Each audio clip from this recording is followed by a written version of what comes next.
এই মানুষটাই হচ্ছে আমার গর্ভধারিণী মা, যে কিনা বিনা স্বার্থই আমাকে ভালোবাসে। আসলে মায়েদের কোনো স্বার্থ নাই সন্তানের প্রতি।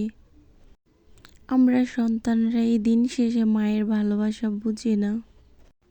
যেমন আসলে আমি একটু অসুস্থ ছিলাম, আর আমার মা এটা শুনে সারা রাত না ঘুমিয়ে সকাল হওয়ার অপেক্ষা করছিল।